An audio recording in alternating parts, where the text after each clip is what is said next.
Assalamualaikum warahmatullahi wabarakatuh, teman-teman. Berjumpa lagi. Ya, kali ini kita mendapatkan kasus di HP Redmi 5A, yaitu kerusakannya pada touchscreen bagian atas. Jadi HP ini di bagian atas, touchscreen bagian atasnya itu kurang sensitif. Kadang-kadang boleh digunakan, kadang tidak bisa. Jadi kita akan mengganti touchscreen-nya, yaitu dengan membelah touchscreen dari LCD, karena untuk HP tipe Redmi 5A ini itu touchscreen sama LCD-nya itu satu set, teman-teman. Jadi kita perlu memisahkan touchscreen dari LCD dengan membelahnya menggunakan separator dan tentunya menggunakan kawat untuk membelahnya. Jadi pertama-tama kita buka dulu casingnya agar kita mengeluarkan mesin dan baterainya.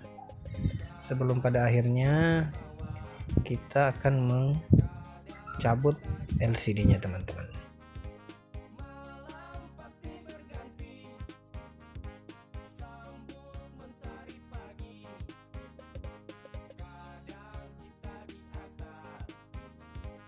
Nah, di sini kita akan mencabut baterai menggunakan bekas penghalas anti gores ya, atau TG.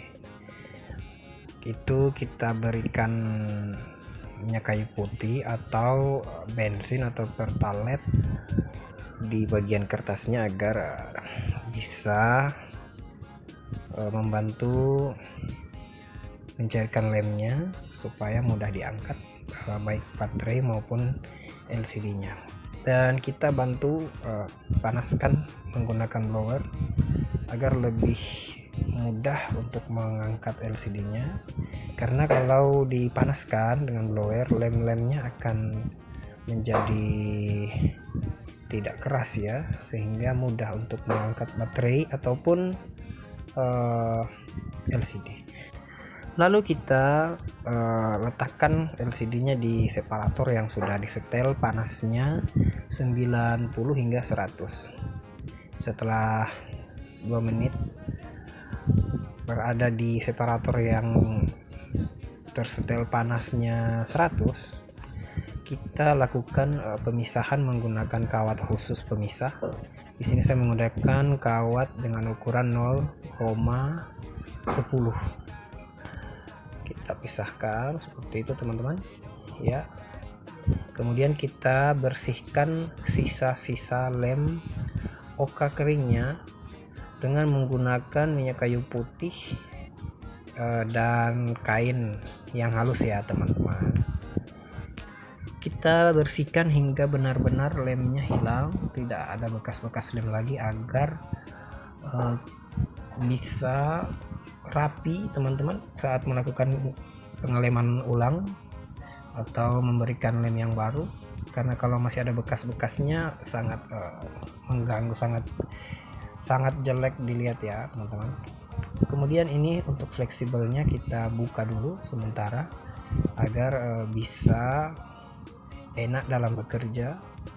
LCD bisa ditaruh atau diletakkan dengan bersisi ya, teman-teman, karena kalau fleksibel masih menempel di situ itu sangat berbahaya, bisa beresiko LCD akan retak saat mendapat tekanan dari atasnya, teman-teman. Jadi kita buka dulu sementara, tapi tetap hati-hati jangan sampai fleksibelnya itu sobek, karena kalau sobek ya mau tidak mau kita harus mengganti LCD-nya dengan LCD yang baru.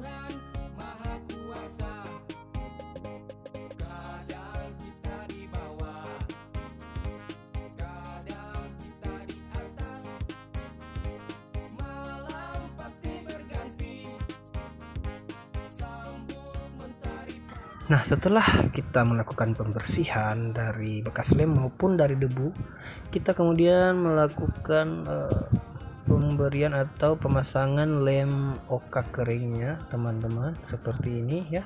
Kita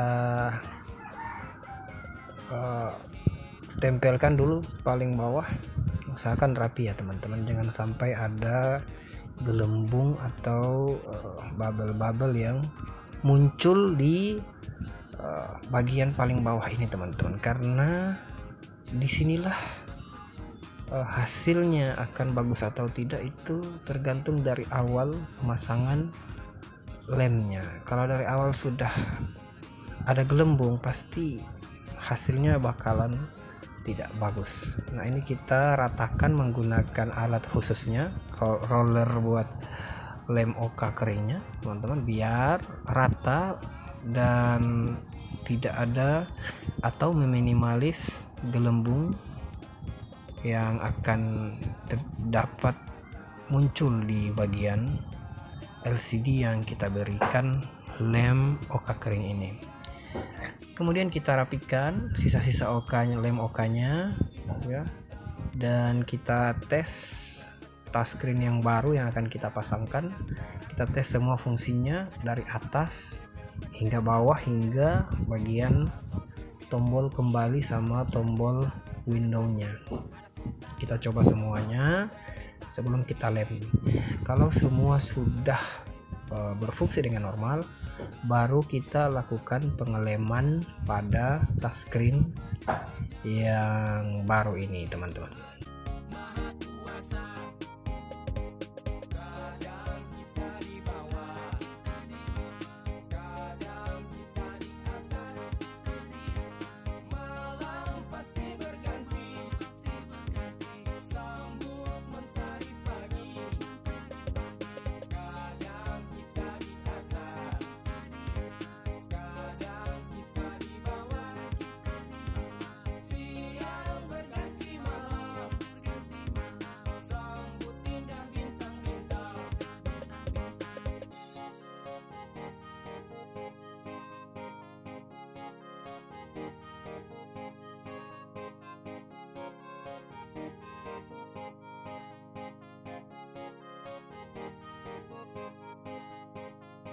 Setelah semuanya terpasang, kita hidupkan HP-nya dan kita lakukan pengetesan pada touchscreen yang baru yang akan kita pasang.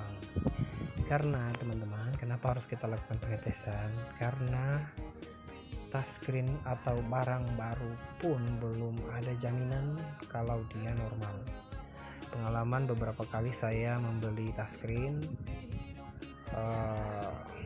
ada yang tidak berfungsi sama sekali, ada yang hanya berfungsi setengah, padahal touchscreennya baru. Jadi kita harus melakukan pengujian atau mencoba sebelum kita memasang touchscreennya, karena kalau sudah terlanjur dilem terus setelah selesai pengeleman dan pengerjaan semuanya, baru kita tes dan hasilnya tidak sesuai ekspektasi teman-teman, jadinya kita kerja 2 kali lagi teman-teman. Jadi memperlambat pencairan nota dan tentunya menambah kesibukan saja. Jadi kita pastikan dulu, nanti kalau sudah fix semuanya baru kita lakukan pengeleman. Dan ini adalah proses pengelemannya teman-teman ya, penyatuan antara LCD dan kaca touchscreen. Kita kupas stiker lem oka bagian atasnya untuk melakukan pengeleman pada kaca touchscreen. Dan teman-teman hati-hati untuk lem okanya, jangan disentuh, jangan sampai tersentuh ya teman-teman, karena kalau sampai tersentuh hasilnya akan sangat jelek sekali teman-teman. Akan ada bekas sidik jari kita di bagian dalam LCD nanti kalau sudah ditempelkan. Ini kita urut-urut bagian bawahnya. Kemudian kita lepaskan kembali dan kita lakukan pemijitan ke seluruh bagian tubuh touchscreen dan LCD ini teman-teman. Tapi jangan terlalu ditekan agar LCD-nya tidak timbul tompel hitam atau bahkan mungkin retak ya. Saya beberapa kali retak saking bersemangatnya menekan-nekan bubble-bubble yang ada di tengah-tengah antara LCD dan touchscreen.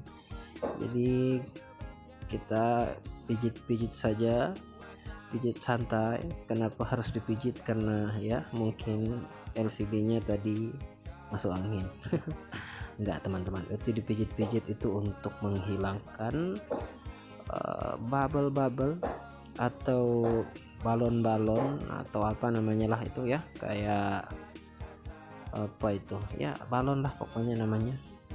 Jadi kita tekan untuk menghilangkan dia, sama seperti memasang TG ya atau anti gores, cuman ini agak lebih ekstrim ya teman-teman. Jadi kita lakukan secara perlahan-lahan dengan ikhlas ya, dengan hati-hati sambil berdoa sambil ngopi ya teman-teman. Itu kopi saya kok sudah habis ya, saya padahal belum minum itu.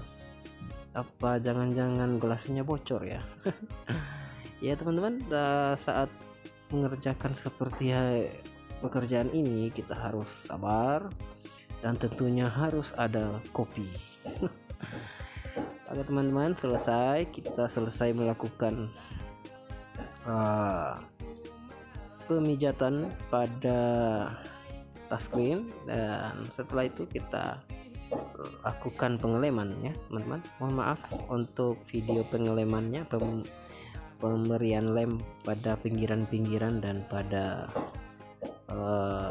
casingnya saya tidak sempat video karena sebenarnya ada videonya, cuman tidak terjangkau kamera ya, hanya saya tidak fokus ke situ, jadi saya langsung skip aja videonya teman-teman. Nah setelah itu, setelah kita berikan lem, kita isolasi dulu bagian pinggirnya sama seperti proses gantian LCD, dan kita diamkan HP sekitar 2 jam ya teman-teman untuk hasil yang maksimal, untuk hasil yang memuaskan. Kita diamkan selama 2 jam teman-teman, dalam keadaan seperti itu. Setelah 2 jam kita buka isolasinya dan kita pasang mesinnya teman-teman, fleksibelnya, antena jangan dilupa ya. Saya beberapa kali pemasangan seperti ini lupa antena tidak dipasang, sehingga kita harus buka lagi casingnya dan memasang kembali antenanya ya teman-teman.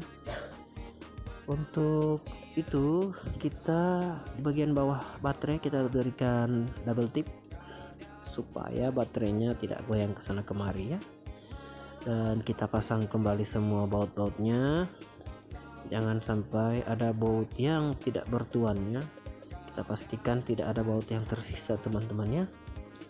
Semuanya harus terpasang bersih,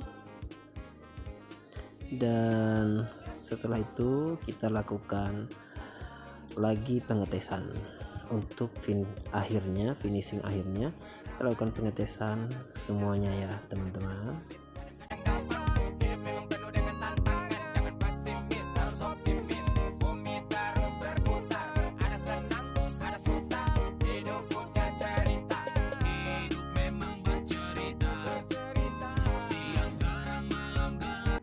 Setelah HP-nya hidup, kita lakukan pengujian lagi teman-teman. Nah ini kan tadi kalau kita tekan WiFi dia langsung masuk ke pengaturan teman-teman, tapi sekarang sudah bisa dan berhasil. Oke teman-teman, itu dulu yang kita bahas di video kali ini. Terima kasih sudah menonton, dan jangan lupa like serta subscribe agar teman-teman dapat mengikuti terus video-video saya selanjutnya. Terima kasih. Assalamualaikum warahmatullahi wabarakatuh.